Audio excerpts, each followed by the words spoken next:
ourselves. We're working on our timeliness. Welcome to Conscious Straight Talk with Katie and Lindsey. Hi, my name is Katie Hutchinson, and I'm a licensed marriage and family therapist, and I'm also a certified mediator. It took me a minute to be able to remember that. And I'm Lindsey Kearns, the mama behind MalibuMamaLoves.com, and I'm also a certified conscious trauma-informed life coach. We're going to talk about something today that PMS actually affects 75% of women in the United States. But did you know that about 8% of women suffer from something called PMDD, premenstrual dysphoric disorder? And one of those people is joining us today. So we're going to come at you a little bit differently today, and I'm going to kind of interview Katie so she can talk about what this is, how it feels, and what it really looks like, because I think that number, that percentage is low because it's really hard to diagnose. It's extremely hard to diagnose. Yeah, and unless you know about it and you as the person suffering from it is actively asking your doctor and saying, hey, this is going on, could it be PMDD? It's a diagnosis that they don't jump to right away. They don't think about. Most general practitioners, gynecologists, even the psychiatrists really, didn't know. So I just want to say, it's only been coming on in the last few weeks. Like, how long has it been around? No. So I just want to say, yes, I have some mental issues. What don't I have? No. Especially during this time period. But it lasts like 3 weeks, doesn't it? So I suffer from PMDD.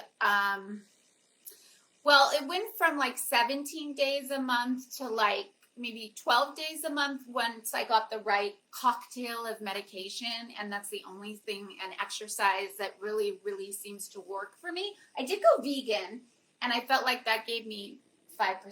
Like it helped a little bit.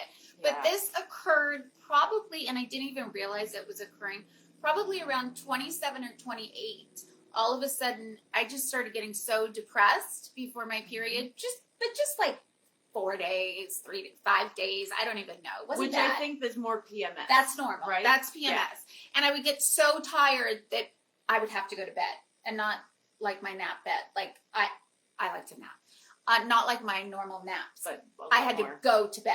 I was so exhausted. And then on top of it, this is not the end of the world, no big deal, but I was absolutely starving a couple days before I would get my period. I'd have to eat 2 lunches.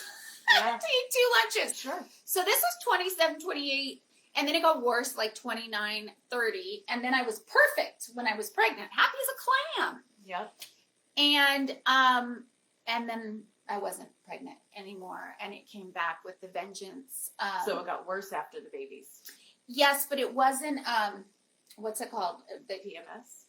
After you have the baby, the postpartum depression. Yeah, I only had a little bit of that because I'm used to it. So probably I had more, but I was lucky I didn't suffer from postpartum depression at all. Oh, you are lucky. I'm very lucky. You are lucky. Because I've had clients that have, and I know that's a tough one to get through as well. But the PMDD sounds like it's a nightmare. It's horrific. And I think I really want to point out, because you just kind of dropped in there the right medication, the right cocktail, this is a hormonal problem.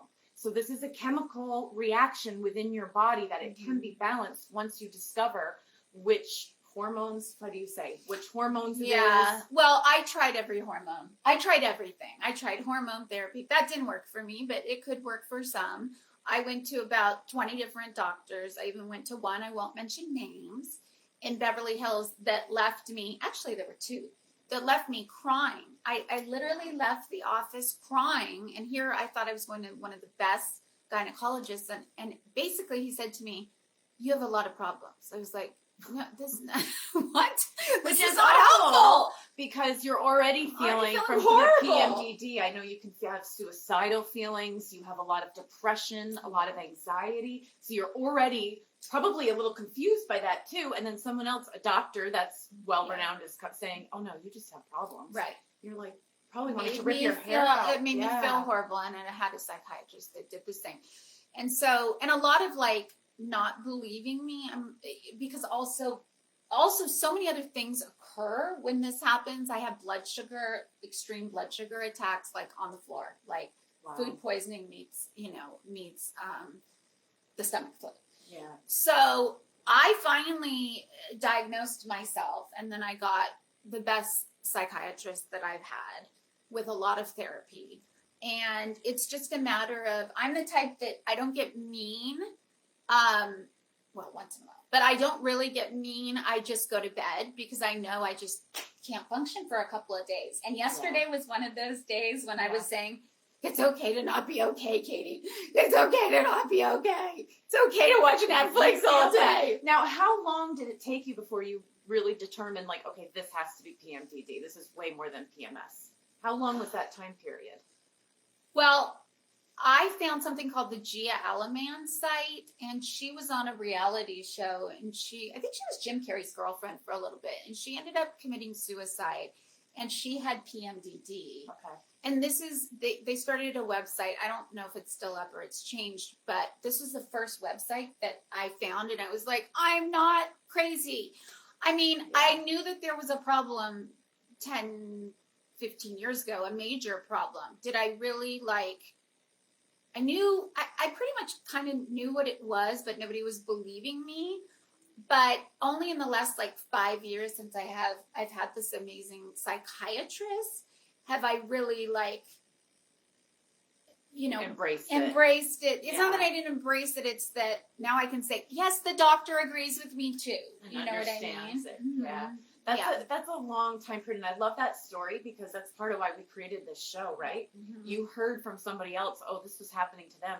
I'm not alone, and that's what we really want here is, by not being embarrassed and sharing our stories, somebody else may be able to relate to that, right? And really get the help like you did. You saw, okay, you knew, this is every symptom I've had. Mm-hmm. This is what I've gone through. Times 50. It's the worst. That was the problem, is I did read some articles, or I found it in the DSM. No, I didn't find it. I found it somewhere.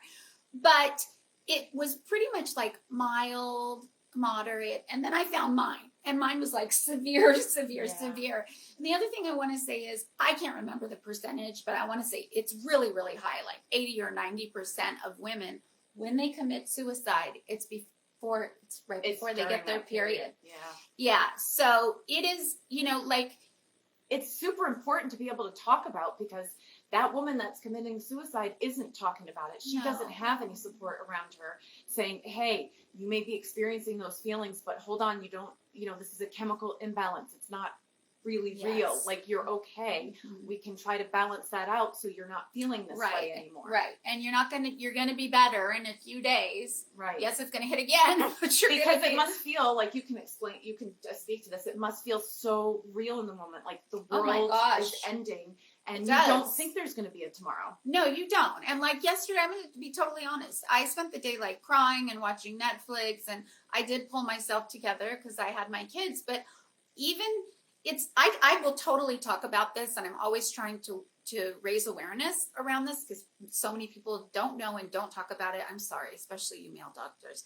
But not to insult you in the slightest. It's just hard to feel it if you've never felt it. Right? Yeah. But we say that about depression. Unless you've gone through it, it's hard to identify. Yeah. And so it makes my depression, my anxiety, and just feeling so overwhelmed just 50 million times worse. But honestly, I had a day yesterday, and I still struggle with it where I'm like, oh my gosh, I'm a loser. I can't get out of bed. No. You know what I mean? Feeling so badly and crying. And crying helps. Crying does help. Crying it's clears very, very the soul. Refreshing. It is. It clears the soul, and it's an amazing coping mechanism. So, and I always do tell people, I'm cry it out, let it out. Oh, me too. Me too. Don't hold that stuff Don't hold that in. It's so bad for you. But I love that you hold that space for yourself. Say, you know what? It's okay not to be okay. I'm just going to have a day like that.